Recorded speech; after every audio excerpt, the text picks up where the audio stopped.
여러분과 함께 오늘 본문의 말씀 봅니다.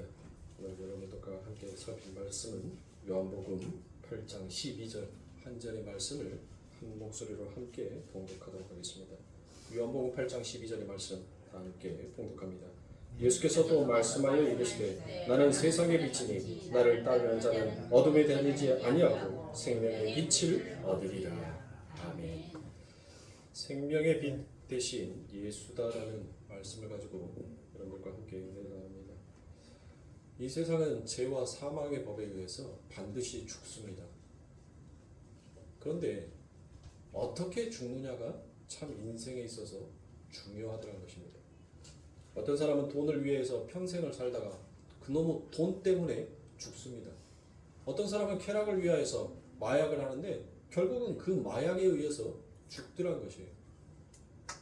인생이 어떻게 사느냐보다는 어떻게 그 죽음을 맞이하느냐가 참으로 중요하다라고 볼 수 있습니다. 아멘.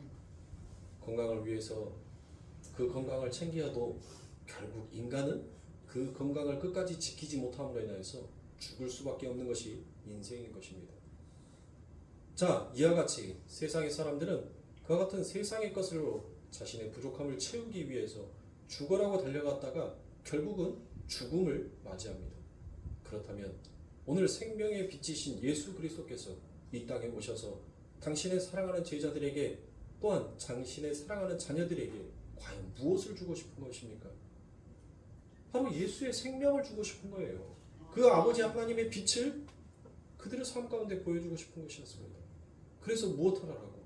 너희는 예수를 위하여 살다가 예수를 위하여서 죽으라고. 그와 같이 죽은 자가 바로 내 아버지 집에 올 수 있는 자라는 것을 그거를 당신의 백성들에게 가르치시기 위하여서 예수님께서는 기꺼이 이 땅에 오셨습니다. 당신이 하나님에도 불구하고 이 땅을 저주했음에도 불구하고 그 저주의 땅에서 태어나시고 그 저주의 땅에서 죽으시고 그 저주의 땅에서 이제는 완전한 저주를 걷어내시고 이제 아버지 하나님의 백성들에게 또한 그들의 자녀들에게 이제 생명의 빛이신 그와 같은 천국의 삶을 살아갈 수 있도록 그 길의 문을 여신 분이 예수 그리스도이십니다. 사랑하는 성도님들, 지옥은 여러분들이 죽어서 가는 것이 꼭 지옥이다라고 생각하시면 안 돼요. 특히 예수를 믿는 사람들은 더더욱 그와 같은 생각을 가지고 살아가시면 안 됩니다. 우리 예수님께서도 지옥에 가셨습니다. 근데 그 예수님께서 겪으신 지옥은 어떤 지옥이었어요? 여러분들 오늘 하루 어떤 하루를 사셨습니까? 세상 사람들이 다 말해요. 정말 지옥과 같은 하루하루를 살아가고 있다고. 근데 도대체 지옥이 뭐냔 말이에요. 지옥이. 세상의 사람들이 말하는 지옥은 자신의 욕심과 욕망을 채우지 못한 것에 대한 표현을 지옥으로 표현을 합니다. 그러나 아버지 하나님을 믿는 사람들, 우리 예수님께서는 그 하나님과 떨어져 분리되는 것을 마치 지옥과 같다라고 표현하셨어요. 그리고 그 예수님의 처절한 그 고통은 바로 6시간 동안 그 하나님과의 분리를 통하여서 나의 하나님 어찌하여 나를 버리시나이까 라는 그와 같은 처절함의 애통의 소리로 나오게 되더라는 것입니다. 그 예수님의 6시간, 그렇죠? 아침 9시에 돌아가셔서 아침 9시에 십자가에 매달리셔서 오후 3시에 돌아가셨으니까, 숨을 거두셨으니까 그 6시간이라는 것은 인류의 모든 인생의 삶의 통틀어 영원의 시간이다라고도 볼 수 있는 것이에요. 인생은 이처럼 아버지 하나님께서 그 천국의 문, 생명의 문을 열어주지 아니하시면 결코 그 영원한 길에 들어갈 수가 없는 거예요. 그래서 우리 예수님께서 그 영원한 문을 여시기 위하여서 당신 스스로 그 아버지 하나님과의 분리를 선택하시고 당신의 백성들이 가야 할 그 지옥을 당신이 대신 가심으로 인해서 이제 그들의 삶 가운데 지옥을 없애버리고 하나님과 연합되어 하나님과 함께 할 수 있는 참된 그와 같은 삶을 사셨다는 것입니다. 예수님께서 나를 위하여서 기도해달라는 것은 무엇 때문에 기도해달라고 하는 겁니까? 예수님께서 나를 위하여서 기도해달라고 얘기했습니다. 예수님이 그 십자가에 달리셨었을 때 그에 박힌 손에 그 못이 너무 아파서 이 못이 이제 내 삶 가운데 내가 이 십자가에 달렸을 때 아프지 않게 해달라고 나를 위해서 기도해달라고 얘기했을까요? 아니면 그 예수님의 옆구리에 창찔림으로 인하여서 물과 피가 쏟아짐으로 인하여서 그 고통이 너무나도 극심해서 예수님께서 나를 위하여 기도해달라고 얘기했습니까? 아니더란 것입니다. 예수님의 그 고통은 바로 하나님과의 분리, 도저히 상상할 수도 없고 생각할 수도 없는 그 분리를 지금 예수님은 겪고 있었던 것입니다. 그게 바로 우리 예수님께서 그와 같은 버려짐과 쪼개짐을 통하여서 아버지 하나님께서 원하시는 하나님의 길을 열게 되십니다.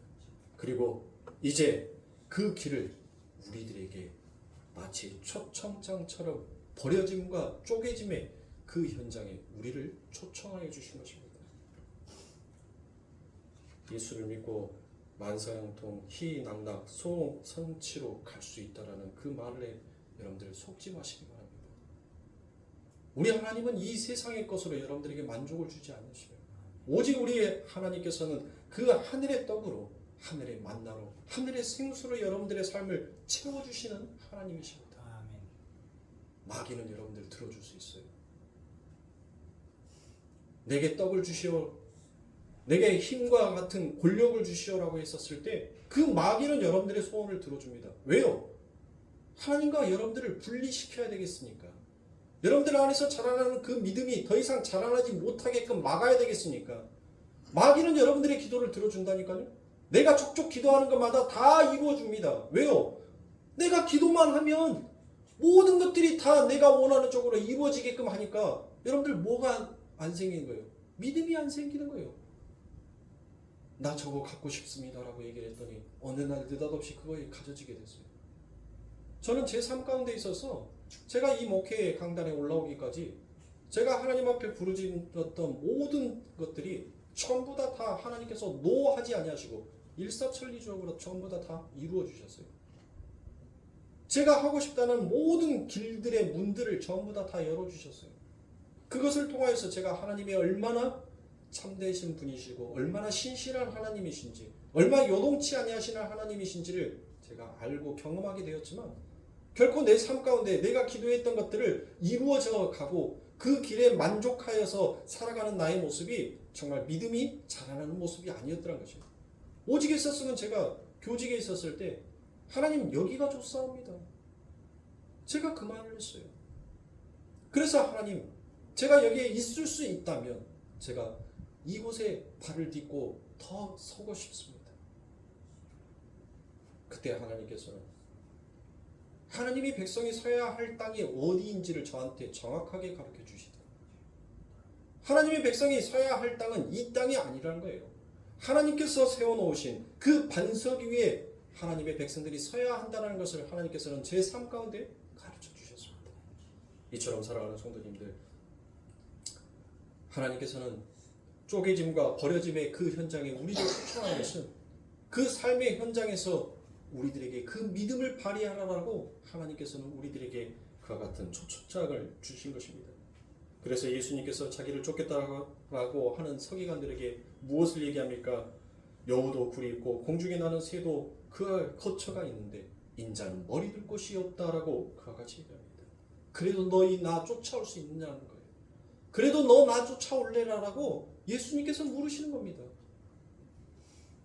너희들은 나를 통하여서 세상에 무엇인가 안전함을 얻고자 싶어 하는데 나는 이 세상에 안전함을 주기 위해서 온 자가 아니다는 거예요. 나는 이 세상의 것들을 원하려 온 자가 아니라 나는 오직 내 아버지 하나님의 그 거처, 내 하나님의 뜻을 이루기 위해서 이 땅에 온 자다라고 예수님께서는 그와 같이 얘기하는 겁니다.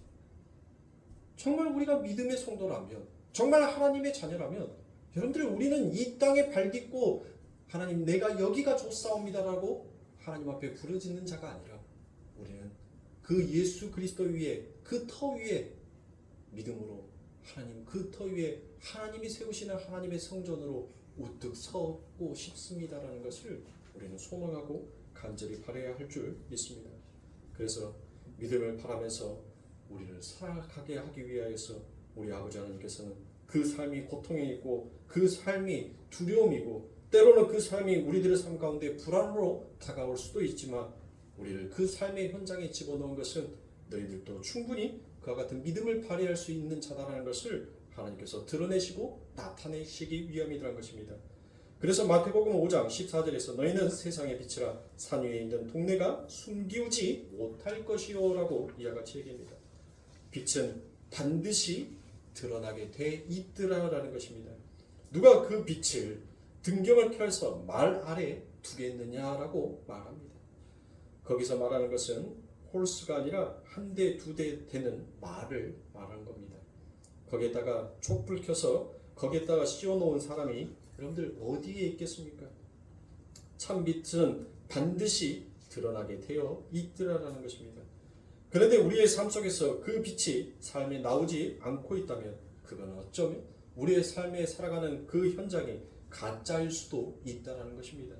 그런데 그 빛이 그 삶이 어떤 것이냐라고 얘기를 하니 바로 버려지고 쪼개지고 기다리는 삶이더라는 것입니다.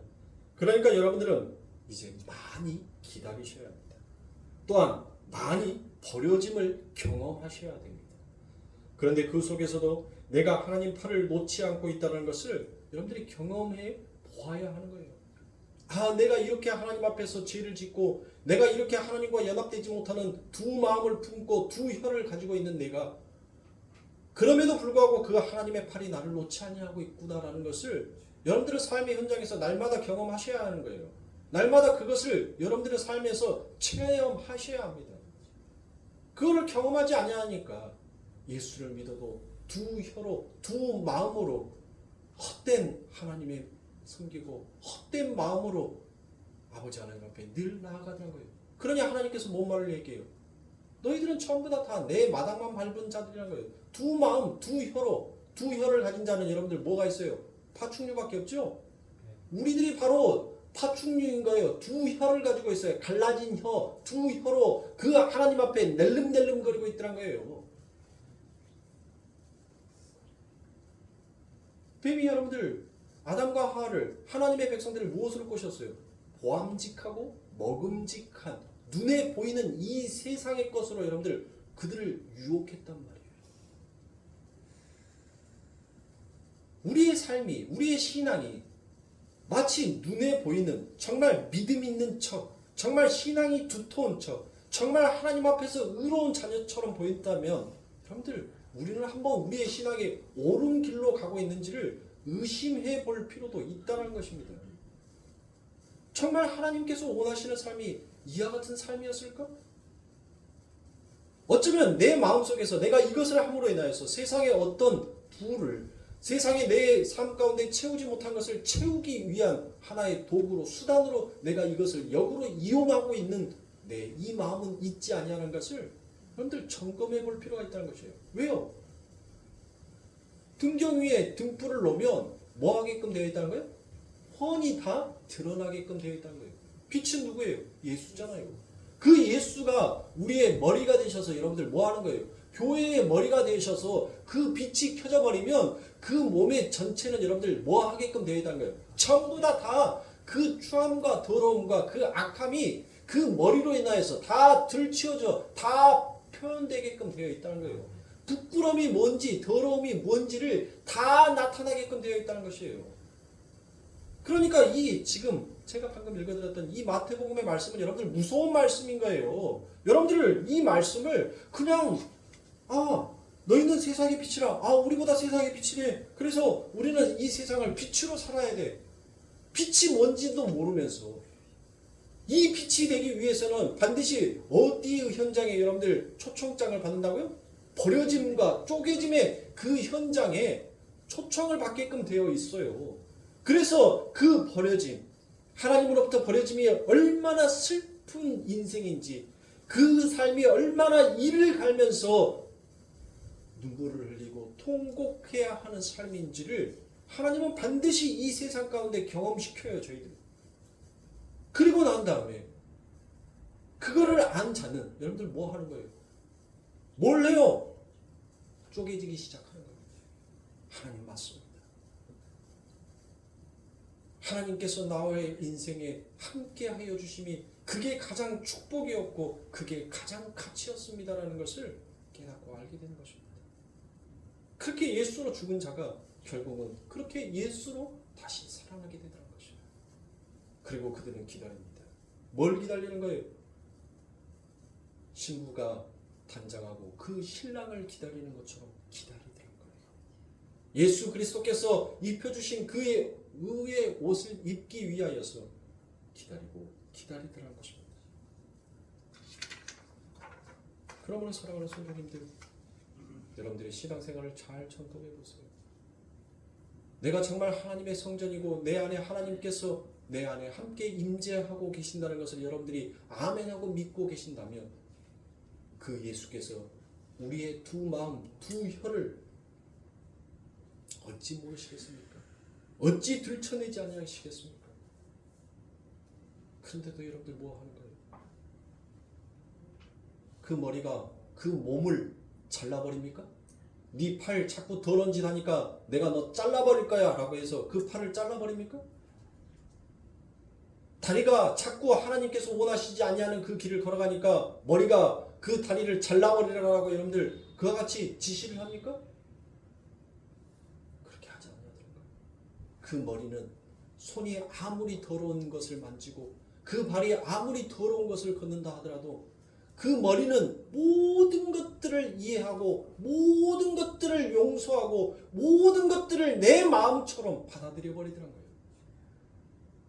네가 없으면 안 돼. 너는 나한테 가장 소중한 발이야. 네가 없으면 안 돼. 네가 설사 더러운 것을 네가 밟고 다닌다 하더라도 네 그 두 발이 있기에 내가 이렇게 걸을 수 있지 않나. 머리는 그렇게 우리의 팔과 다리를 계속 사랑으로서 이해를 해줘가고 있더란 것입니다. 이거를 삶의 현장에서 경험하게 되어 있어요. 그렇게 경험한 신앙생활은 절대로 하나님과 분리될 수가 없습니다.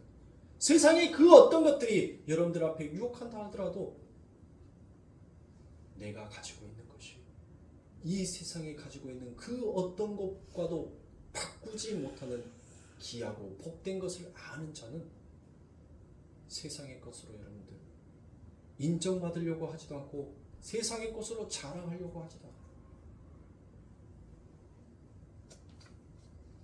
그래서 이와 같은 객관적 믿음이 나를 끌고 가면서 주관적 믿음을 발휘하게 만들어내더라는 것입니다.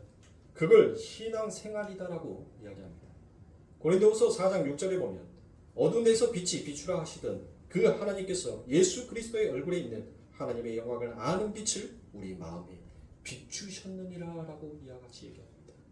어떤 빛이? 어두운 데서 빛이 비추라 하시던 그 하나님. 여러분들 이 말씀 어디에서 많이 들었죠? 어디에서? 창세기에서. 그쵸? 창세기의 말씀이란 말이에요.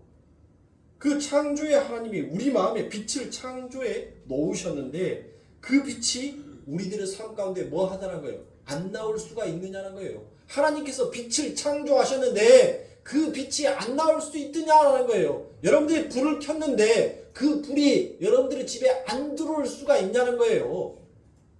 안 들어온 집도 있겠죠? 전기세 안 돼갖고 전기 끊긴 집은.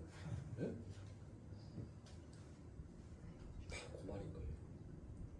천지 우주 만물을 창조하신 그 하나님께서 대자연도 하나님의 질서와 이치대로 그 하나님의 말을 듣고 하나님이 원하신 대로 그 모든 것들이 질서 있게 체계 있게 움직이듯이 그 하나님이 우리들의 마음에 우리들의 이 어둠에 이 흑암에 이 공허한 곳에 하나님의 빛을 창조해 내셨는데 그 빛이 너희들의 어두운 삶 가운데서 빛이 비추어져 그 빛이 바깥으로 발산되지 아니할 수 있겠냐라고 지금 성경이 묻고 있는 것입니다.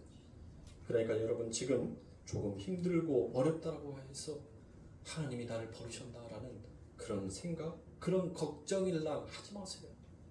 오히려 그것이 하나님과 더 멀어지는 지름길이 된다는 것을 여러분들 아셔야 할 것입니다.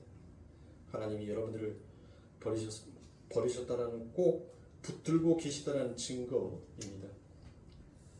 그것이 바로 에베소서 5장 9절의 말씀에 이와 같습니다.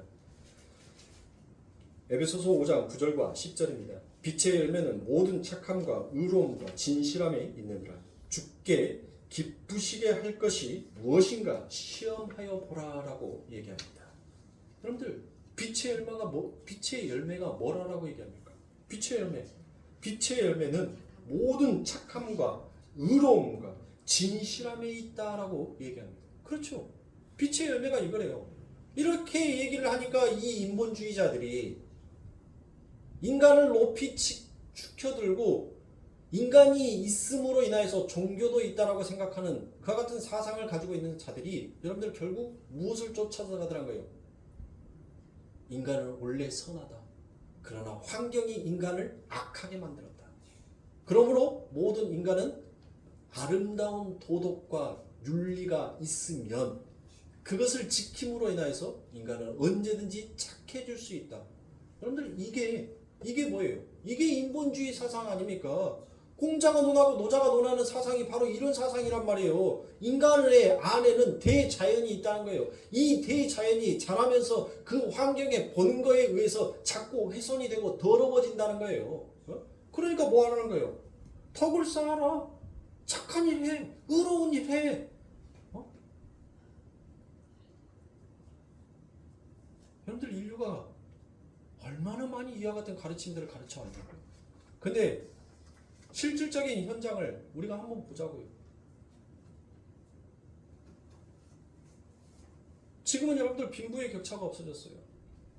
그래서 돈이 없는 아이든 돈이 있는 아이든 지금은 공평하게 어느 정도까지 고등교육까지는 여러분들 본인이 하고 싶다라는 자퇴만 내지 않냐고 본인이 하고 싶다라는 의사만 밝히면 여러분들 고등학교까지는 무사히 졸업을 할 수 있는 그와 같은 졸업장을 받을 수 있는 나라가 되었어요. 그들이 여러분들 교육을 못 받아서 여러분들 악하게 살았습니까? 얼마나 교육을 많이 받았어요. 교육을 많이 받았는데 더 많이 악해져 가더란 것이에요. 지금 성경이 말하는 것은 너희들 이거 지켜. 이렇게 살아. 그러면 그게 빛의 열매야. 이게 하나님께서 원하시는 열매야. 그게 아니란 말이에요. 그럼 빛의 열매가 뭐냐고요. 자, 의로움과 착함과 진실함이 빛들에게 나와야 되는 삶인 것인데, 자, 의로움과 착함과 진실함, 이것은 바로 뭐예요? 내가 손해를 보지 않고 내가 상하지 않고 의로움과 착함과 진실함으로 이 세상을 여러분들 살아갈 수 있어요? 살아갈 수 있냐고요? 살아갈 수 있으면 못 살아요, 여러분들. 그런데 빛의 열매는 그거래요. 빛들아. 예수님이 우리 보고 빛들아라고 이야기를 했는데 그 빛의 열매는 이걸로 나와야 되는데 그 빛의 열매, 착함, 선한 행실, 의로움, 진실함을 아까 베드로전서에서 여러분들 베드로가 뭐라고 얘기했습니까? 고난을 반드시 통과해야 한다라고 얘기를 했죠. 그것이 바로 하나님의 뜻이다라고 얘기를 했단 말이에요. 그러니까 우리가 기도해서 하나님의 뜻을 거스릴 수가 있습니까? 하나님의 뜻이 이미 정해졌는데 우리가 그 뜻을 여러분들 흔들 수가 있냔 말이에요. 없앨 수가 있냔 말이에요. 할 수가 없어요. 네? 그래서 반드시 그 길을 통과해야 할 것인데 그러나 그 뒤에 있는 그 찬란한 하나님의 나라 그 소망이 우리에게 믿음으로 가슴에 오롯이 새겨져 있는 그 새겨진 것이 뭐라는 거예요? 예수님께서 십자가에 돌아가셨을 때 우리를 어디로 초청하신다고요? 버려짐과 쪼개짐의 그 현장으로 우리를 초대했다라고 얘기를 했죠. 초대해서 뭐 하려고? 우리들 골탕 먹이려고? 너희들도 이렇게 이거에 얼마나 힘든 삶인지 한번 경험해봐 라고 그냥 우리 예수님께서 괜히 쌤통 나서요? 아니죠. 뭐 하라라고? 그 버려짐과 그 쪼개짐, 그 고난을 통해서 너희들의 삶 가운데 뭘 발휘하라고? 믿음을 발휘하라고. 그렇게 믿음을 발휘해 내가면서 인내하면서 살아가니까 그 안에 그 빛이 드러나는데 그 빛이 무엇으로 드러나게 되더란 거예요. 방금 읽었던 착함과 의로움과 진실함이 우리들의 마음 안에 새겨지는 거예요. 이렇게 새겨진 이 열매를 가진 자들이 바로 천국을 사는 자들이에요. 천국에 사는 자들은 전부 다 그들의 마음속에 의로움과 착함과 진실함이 바로 빛의 열매처럼 그들의 마음 안에 새겨져 버렸다는 거예요. 새겨져 버렸다는 거. 하나님께서 우리를 그 길로 데리고 가는 거예요. 이 빛의 열매가 우리들의 가슴 안에 맺혀지게끔, 우리들의 가슴 안에 새겨지게끔 돌같이 굳어있는 우리들의 이 마음을 하나님께서 하나님의 손으로 이제 쓰셔버리는 거예요. 글씨로. 네? 그러니까 우리가 창조의 사역에 동역자로 부르심을 받았어요? 안 받았어요? 그래요. 이것만 보더라도 우리는 하나님의 동역자로 하나님의 창조의 사역에 우리는 부름받은 자가 맞다는 것입니다. 예수의 삶이 우리에게서 나오는 만큼 우리를 보고 다른 이들이 무엇하게끔 하나님 앞에 관심을 갖게끔 하기 위해서 하나님께서 우리를 그 하나님의 나라의 확장의 도구로 사용하고 계시는 거예요.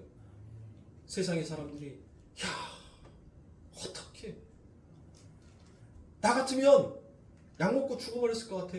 나 같으면 정신이 돌아버려서 온전한 삶을 살 수 없을 것 같아. 그런데 어떻게 저걸 견딜까? 어떻게 저기에서 일어설 수가 있지? 어떻게 저기에서 저런 행위와 저런 마음이 나올 수가 있지? 도대체 저들이 믿는 예수는 누구이고 저들이 믿는 하나님은 도대체 누구이기에 저렇게 힘들고 처절하고 절망의 상황 속에서 일어설 수 있을까? 그들이 그걸 보면서 뭘 하더란 거예요? 하나님 앞에 관심을 갖게 되더란 거예요. 관심을. 그러니까 여러분들은 여러분들을 위해서 이 세상을 사는 사람들이 아니란 거예요. 여러분들은 철저하게 그 빛을 어두운 데서 빛을 창조해서 하나님께서는 이 세상에 여러분들을 심어 놓은 것은 뭐 한 거예요? 그 어두운 자들에게 가서 그 하나님의 빛을 그들에게 전달해 주라는 거예요. 그 빛을 비추어 주라는 거예요. 비추어 주면 뭐 하겠다는 거예요? 하나님께서 일하시겠다는 거예요. 하나님께서 잘하게끔 하시겠다는 것입니다. 그런데 여러분들 어떻습니까? 이렇게 하나님의 일하심이 좀 우리들의 삶 가운데 좀 빨리 나왔으면 좋겠다는 우리의 욕심의 시간들이 항상 있어요. 그 시간들은 잠시도 머물러 있지 않습니다. 계속 욕망의 시간은 그렇게 돌아요. 저희들의 가슴 안에서. 그래서 우리의 실체가 하나님께서 붙들어 주시고 하나님께서 함께 해주지 못하는 그 우리의 실체가 어떠한지를 하나님께서는 아브라함을 통하여서 폭로를 시킵니다. 아브라함에게는 멋진 땅도 금보화도 아브라함의 마음에는 그 마음을 채울 수 있는 길은 없었습니다. 그에게 아름다운 땅을 주고 세상에 말할 수 없는 큰 권력과의 힘을 준다 하더라도 아브라함의 마음속에는 항상 그 적자를 잊지 못하는 자기의 친아들이 그 아들이 없었기에 항상 그의 마음은 허전했어요. 그런 아브라함에게 하나님께서 약속합니다. 내가 이제 너에게 아들을 주겠다. 여러분들 어때요? 내가 그렇게 간절히 바라고 원하고 소망했던 나의 심령 깊은 곳에서 내가 가장 처절하게 부족합니다라고 결핍의 상태로 놓여져 있던 것을 하나님께서 아시고 그거를 채워주시겠다라고 했었을 때 여러분들 어떻겠습니까? 아브라함은 그 이야기를 듣자마자 너무 기뻤어요. 자기가 한 번도 보지 못한 그 신의 소리를 듣고 여기까지 왔다는 것을 나는 참 잘했다라고 생각을 했었을 겁니다. 그런데 한 해, 두 해가 지나도 하나님께서 주신다라고 하는 그 적자는 오지를 않습니다. 아무리 기다려도 하나님께서 말씀하신 그 자녀는 오지가 않다는 것이에요. 아브라함 마음속에서 여러분들 이제 서서히 불신과 원망이 들어서기 시작할 겁니다. 진짜 하나님이 나와 함께 할 수 있을까? 진짜 저 신이 나에게 한 그 약속을 지킬까? 불안과 두려움과 원망과 초조함이 그 아브라함을 휩싸기 시작합니다. 그렇게 하나님에 대한 믿음이 흔들리고 하나님에 대한 신뢰도가 떨어지는 그 아브라함에게 하나님께서는 진짜 하나님이 되심을 그 아브라함에게 드러내고 나타내시는 그 시간이 무려 25년이라는 세월을 그렇게 하나님께서는 그를 믿음을 발휘할 수 있는, 믿음이 성장해 갈 수 있는 그와 같은 사람으로 만들어가는 거예요. 우리의 실체가, 우리의 모습이 어떤지를 하나님께서는 철저히 그 시간 동안 그 아브라함이 어떠한 자인지를 들추어내고 있다. 그를 쪼개의 현장, 그를 버려짐의 현장에 하나님께서는 몰아넣기도 하십니다. 그러나 하나님은 단 한 번도 아브라함을 떠난 적이 없습니다. 그리고 당신의 그 약속을 하나님께서는 지키시고 이루어내시는 것입니다. 사랑하는 성도님들, 하나님께서 우리들에게 분명 말씀하십니다. 너는 내 아들이요, 내가 오늘 너를 낳았도다. 세상 끝날 때까지 나는 너와 함께 할 것이고 나는 너를 버리지 아니할 것이다 라고 하나님께서는 그렇게 우리들에게 약조하시고 말씀하셨습니다. 젖과 꿀이 흐르는 땅, 다시는 네 눈에서 눈물을 훔치지 아니하는다. 저주의 바다가 너를 덮치지 못하는 그 같은 땅에 나는 너희들을 부를 것이다 라는 그 하나님의 말씀. 우리들에게는 이처럼 기다림의 시간과 버려짐의 시간과 쪼개짐의 시간이 필요하다는 것.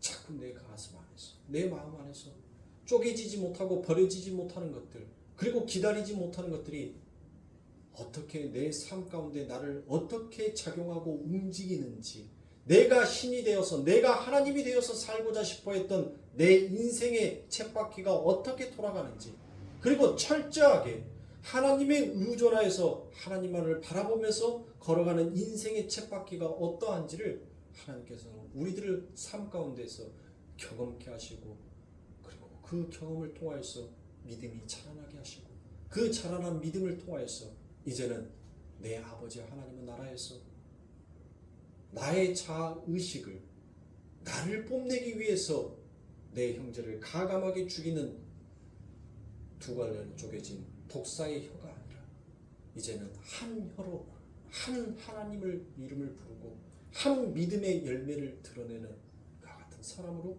하나님께서는 우리들을 만들어 가시는 것입니다. 그러므로 사랑하는 성도입니다, 여러분들이 정말 어떠한 시간을 보내시는지, 여러분들은 하나님 앞에서 어떠한 삶을 지금 주장하고 계시는지를 여러분들 잘 하나님과 이야기하면서 나누어 보시길 바랍니다. 기독교는 자폐적인 이미지를 여러분들 가지고 있으면 안 돼요.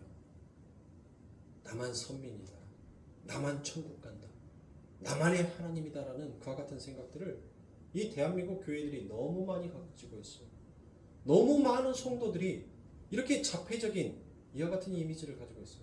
세상은 어둡고 우리는 거룩한 곳, 우리는 홀리, 우리는 거룩한 자들이야, 우리는 선택받은 자들이야, 우리는 의로운 자들이야 라고 부르짖는 여러분들, 이 자폐적인 교회의 현상이 결국은 그 하나님의 빛을 더 이상 드러내지 못하는 어둠의 마귀의 일을 먼저 앞장서서 세상보다 하고 있지는 않은지, 우리는 하나님의 말씀 앞에서 우리의 자신을 다시 한번 내려놓고 회개해야 할 것입니다.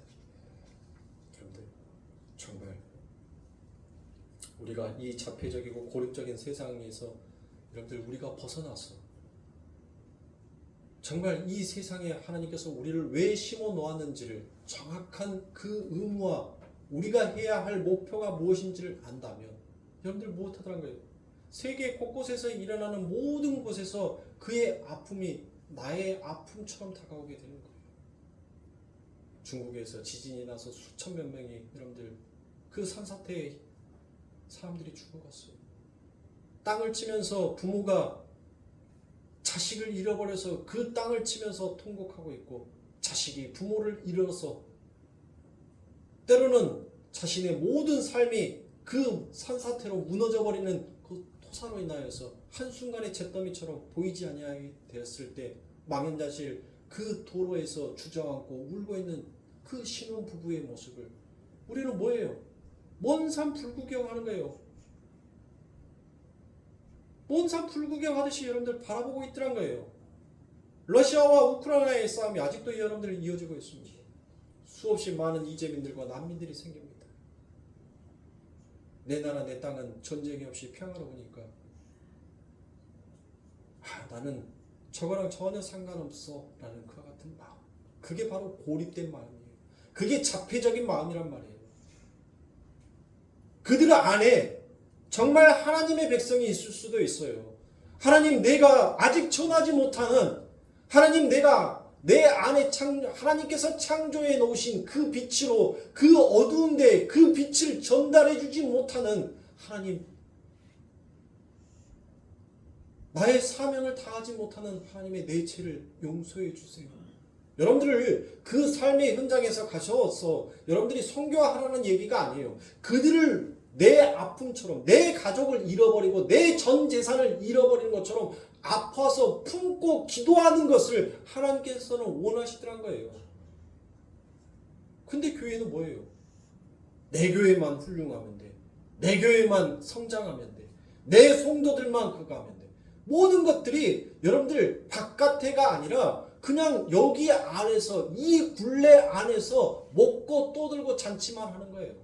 바깥 세상은 바깥 세상일 거고 우리는 우리끼리만 잘 먹고 잘 살면 돼. 우리끼리만 복 받으면 돼. 그러니까 여러분들 뭐 하는 거예요, 교회가? 자꾸 교회가 이기의 독사가 되더란 거예요. 이기의 독사. 작은 교회는 어떻게 해서든 뭐 하려고, 어떻게 해서든 살아남기 위해서 여러분들 안간힘을 써요. 죽을 힘을 다해서 여러분들 그렇게 살기 위해서 꿈틀꿈틀 대더란 거예요. 큰 교회들은 뭐예요, 여러분들? 큰 교회들은 여러분들 더 북대기 키워서 더 많은 사람들 어디로 도망가지 못하도록 의장 관리를 더 크게 여러분들 큰 교회들이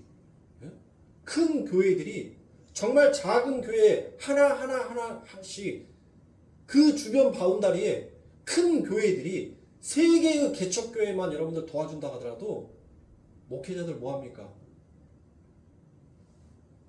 열심히 내요. 힘낼 수 있어요. 네? 교회의 십자가를 내리고 교회의 십자가에 있었던 자리에다가 바가 생기고 노래방이 생기는 그런 일 정도는 여러분들 막을 수 있단 말이에요. 네? 근데 뭐합니까? 큰 교회는 자기 교회 규모 키우기, 자기 교회 이름 알리기에 바빠요. 더 바빠요. 그 작은 교회들은 그 틈바구니 안에서 살아남기 위해서 여러분들 또 바빠요. 그러니 언제 세상에 여러분들 그 빛을 전달할 시간이 언제 있습니까? 어느 세월에 가서 빛을 전달합니까? 교회는 이렇게 나만 잘 먹고 나만 잘 살면 돼. 내가 섬기는 교회, 내가 다니는 교회, 내 담임 목사 아니에요. 여러분들. 우리의 담임 목사는 영원한 하나님 예수 그리스도밖에 없는 거예요. 여기에 서 있는 저도 청직인 것이지, 제가 청지기로서 여기에 대표로 잠시 임시로 맡고 있는 것뿐이지, 여러분들 우리의 영원한 목자는 예수밖에 없는 거예요. 예수를 담임 목사, 눈에 보이는 목사처럼 여러분들 섬겨보세요. 네? 하나님께서 여러분들 안 이뻐 보이시겠어요? 자꾸 세상이 누구에게 인정받으려고, 그래요, 사람에게 인정받으려고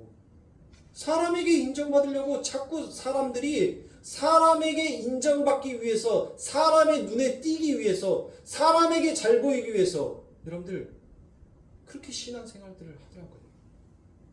우리 하나님께서, 우리 예수님께서 여러분들 우리가 뭐 잘 배워서 우리를 선택해 줬어요? 내가 돈이 많아서? 내가 멋지게 생겨서? 내가 힘이 좋아서? 우리는 우리는 못 배우고 잘난 것 하나 없는, 정말 하나님이 보시기에는 그 하나님의 지혜와 하나님의 힘 앞에는 정말 무지한 자요, 정말 연약하기 짝이 없는 자요. 그런 우리를 우리 신랑이 인정해줬어요. 우리 예수님이 인정해줬다고요. 그러면 무슨 인정을 더 받고 싶은 거예요, 세상에서? 천하 우주 만물을 다 창조하시고 그 모든 것들을 다 다스리시는 내 신랑이 그 신부를 보고 넌 내 신부감이야, 나는 영원한 너의 배필이 되어줄게, 난 너면 돼, 너 못생겼어도 돼, 너 무식해도 돼, 너 가진 거 없어도 돼, 너 잘난 거 없어도 돼, 내가 다 가지고 있으니까 내가 가지고 있는 이 모든 것으로 네 머리끝부터 발끝까지 내가 다 치장해 줄 테니까 너는 나만 봐, 너는 나만 보면 돼. 우리 신랑이 우리들에게 요구한 것은 그거예요. 내가 잘난 것도 없고 내가 이쁜 것도 없고 내가 뭘 드러낼 만한 것이 아무것도 없는데 내 신랑이 내가 좋다라고 인정을 해줬어요. 그거면 됐지. 하나님의 교회가, 신부가 그거면 됐지. 뭘 더 바라냔 말이에요. 무엇을 더 바랄 것이 있냔 말이에요. 그런데 자꾸 내 안에 있는 이 어둠이 진짜 빛을 바라보지 못하도록, 진짜 그 믿음을 그 믿음을 자라나지 못하도록 자꾸 우리를 막고 있다는 것입니다. 우리들의 싸움이 여러분들 결코 만만한 싸움이 아닙니다. 눈에 보여지는 세상의 전쟁들은 여러분들 총과 칼로 그가 하면 여러분들 뭐예요? 땅 따먹기 하고 사람 몇 명 죽으면 그걸로 끝나지만 우리의 싸움은 여러분들 죽어서도 끝나지 아니하는 싸움인 거예요. 죽어서도 끝나지 아니하는 싸움, 영원한 싸움인 거예요.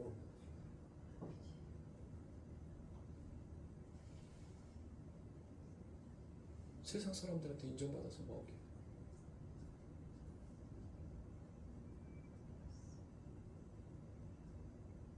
다 필요 없습니다.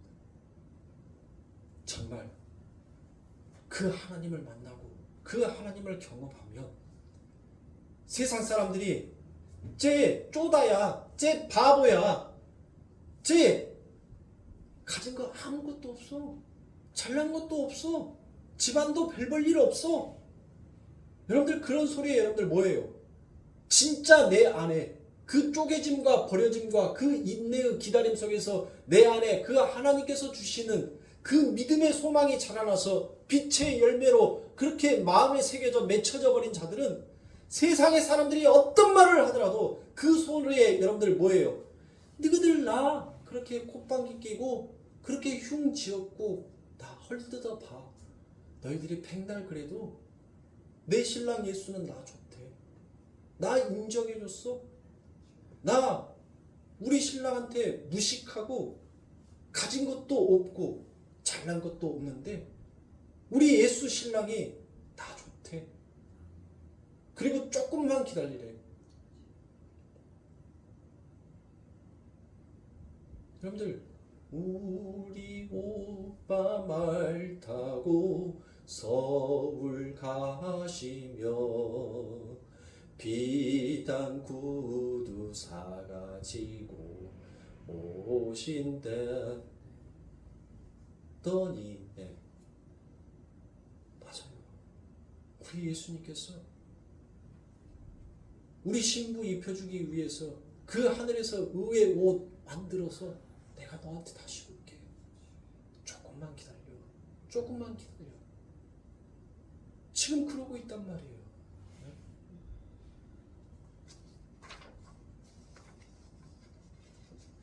우리 신랑한테 인정받는 자의 삶을 사십시오. 그것이 여러분들의 삶 가운데 진정한 복이요. 그것이 정말 남는 자의 삶인 것입니다. 사랑하는 성도님들, 세상의 흙 한 줌, 이슬 한 방울, 떨어지는 낙하가 되어 그 세상의 아름다움을 한번 여러분들의 삶 가운데 채색해 보시길 바랍니다. 하나님께서는 여러분들을 그렇게 부르신 거예요. 여러분들은 어떤 사람에게는 흙 한 줌, 이슬 한 방울 떨어지는 낙하가 되어서 이 세상 가운데 그 아버지 하나님의 나라가 얼마나 아름다운 나라인지를 채색하고 그려보라고 여러분들 이 땅에 두셨단 말이에요. 그걸 잊지 마십시오. 그것을 내 자신, 내 삶 가운데 깊이 새기신다면 하나님께서 내게 베풀어 주신 그 십자가, 생명의 빛으로 오신 그 예수가 여러분들 얼마나 고맙고 감사한지, 그리고 그 은혜가 얼마나 하늘과 같이 깊고도 넓은지를 여러분들 아시게 될 겁니다. 그런 자들이 바로 세상의 사람이 아니라 예수에게 인정받기 위해서 예수로 살다가 예수로 죽는 것입니다. 여러분들은 어떠한 자로 이 인생을 살다가 죽겠습니까? 돈을 쫓아서, 돈을 위해서, 돈이 세상의 신이 되어서, 머니 하면 머니가 최고인 세상 가운데서 그 머니를 쫓아서 살다가 수도 없이 많은 사람들이 그 머니로 여러분들 죽었습니다. 그 머니 때문에 죽기도 했어요. 한평생 자기의 건강을 챙겨보겠다라고 여러분들 그렇게 건강 노래 부르는 사람도 천년의 인생을 살지도 못하고 한 줌의 한 방울 이슬처럼 여러분들 사라져가는 것이 그게 우리의 인생인 것입니다. 그렇다면 예수 믿는 사람이라면 정말 예수로 살다가 예수 이름 남기고 여러분들 멋지게 죽어야 하지 않겠습니까? 호랑이는 가죽을 남기고 사람은 이름을 남긴다라고 하잖아요. 우리는 이 땅에서 예수의 이름을 남기고 가면 되는 거예요. 그게 우리의 사명이야. 그 일 하라고 하나님께서 어두운 곳에 그 빛을 창조해 주신 것입니다. 그 빛을 증거하는 자로 여러분들 하나님 앞에 인정받는 자녀답게 살아가시길 주님의 이름으로 축원합니다. 기도하겠습니다.